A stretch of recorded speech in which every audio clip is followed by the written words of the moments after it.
This is 126 years old, and it doesn't look to have had any major work done to it.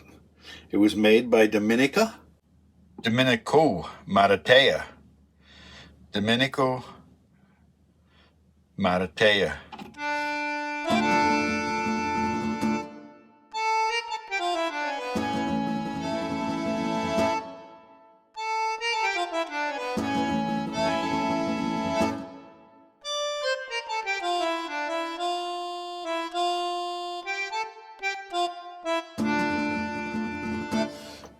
And they were a family of violin makers, brothers and father, and they lived in Naples, beautiful Naples.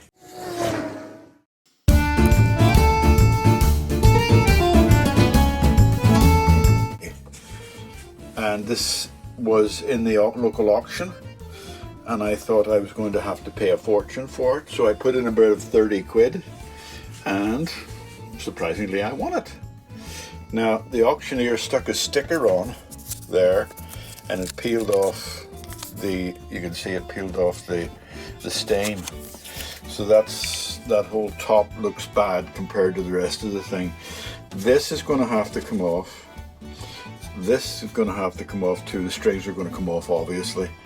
There is some damage. There is some damage that there, and there's something somewhere else up here. The neck seems pretty straight.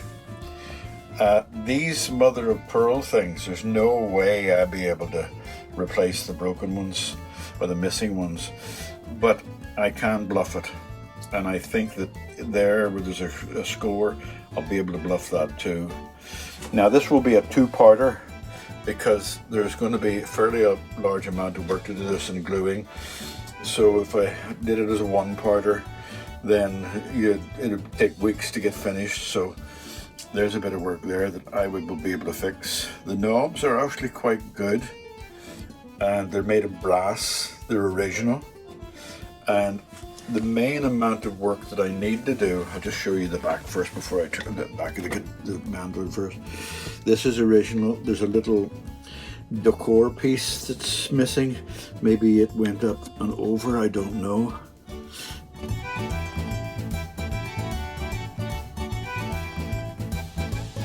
Wonder how old those mandolin strings are that are left on it. This is not fixed. That's just sitting there. That caused the strings to hit there. It was tight as well whenever I first got it. So let's look at the main problem. The main problem is the back, but let's look at the back first. I can't get over the amount of, just think of the work that was done there without machine tools. Well, when I say machine tools, without routers and stuff like that there. And there's another crack there.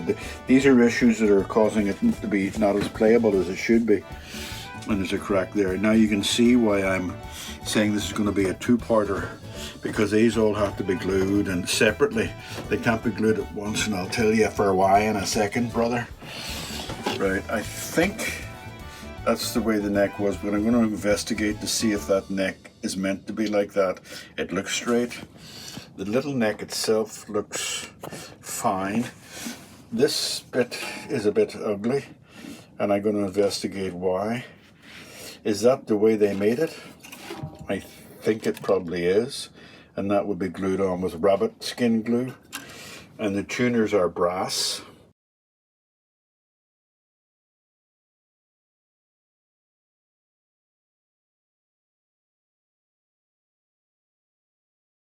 And they're all working, they're all in great condition, all original.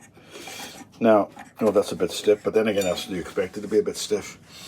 Now, the neck, even with the strings on it, I'll just show you this. If I put the string down in, hold on. You can see it's just a little bit high, just a little bit. But that is caused by this here. Because if you let the body expand, then the neck will pull harder, so that has to be glued together, and it looks like a fairly straightforward job of gluing, and that will pull the neck into position better. It's not a problem with the neck, it's a problem with the body. And that also applies to, and what is that other thing we saw, that there, that if that's glued properly, it'll pull the neck in better too. Somebody has tried to glue it, which just made my job a bit harder. But look at that work, hand carved work. I just think this is a wonderful machine. Look at that there, bent all round it in one piece and shaped. I just think that's wonderful, and right up to the top too. So we will have a look inside as well later, or will we look inside now, because this is a part 1 video. So let's just do it all in one shot and see if we can get it to do inside. Let's just say I've cut these strings because I had loosened them when I first got them. Can't see the strings. Why are you not cutting? Right. I don't think there's much point in keeping the strings, even if they are very old. This was an obvious wall hanger because that was wrapped around the neck, brass wire. Now that's quite old as well, but it was wrapped around the neck, and so it was an obvious wall hanger. So I want to go inside, show you what's inside, and let you see what we have to do. Oh, right, okay, let me look. What am I looking at here? I'm looking at 4 pinions, and there's going to be 8 strings on that.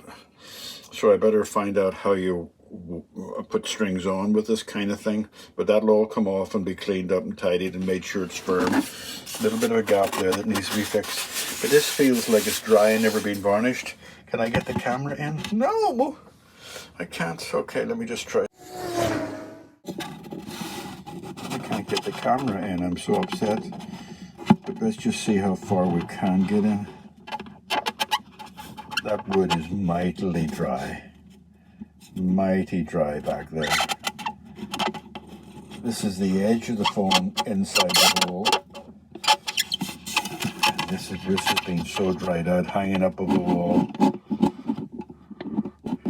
Is that paper? Do you think they covered the inside with paper? I wonder if that's what that is. There's paper on it maybe. Let's turn it completely around and look at the neck end of it. Try to get you in focus. What's that that I see? Was that a crack? Let me just see. Get into focus. That's a crack in the neck wood. Okay, that's going to have to be fixed too. And I think we may have a little bit of an issue trying to get that fixed, because there's nothing to grip on the bottom, you know. But we'll see. That looks like it's been covered in paper. What's that? Is that an insect of some sort? Let's just see. Or is it a nail? It looks like a nail, doesn't it? Something rusting and it's tied. It looks like it's a strap that was holding with nylon threads, holding the binding together. Let's look on the other side of this just to see what the binding's like. Maybe that was the way they did it in those days. Putting a strap across it with nylon on the inside. I don't see any. What I do see is a bit of filler there, but that's no. Oh no, that's wood. Oh, we're going to have to recoat the whole thing, and I'm going to try to find a way to better see that, where that goes, where to go to. Oh, there it is. But you see the nylon tying it to the body. Just get that in focus. Get in focus there. Yeah. Or is that cracks? I'm going to put my wee hand in there and see what it is. Yeah, it's metal. It's going the whole way up inside, and it's sharp metal. The other side doesn't have it, but there's sharp metal in there. All right, well, we'll do some study and find out why that's the way it is. It stops just about there at the top. You can just see it. Strange, eh? Nothing on the other side like that. Just see. Nothing on the other side like that, except for that crack. It's annoying. But it doesn't seem to be, at least I can stop it from getting any worse, because the neck's not bad. Okay. There we go. Let me just see where we are. Right, okay. So the next video you'll see, we'll start to take this apart. Amazing the size of those big mother of pearl dots. We'll take this apart. We'll have to glue it, taking off this and all that. But I'll put this video up first to let you see what we're doing, and I'll come back to you. All right? Bye.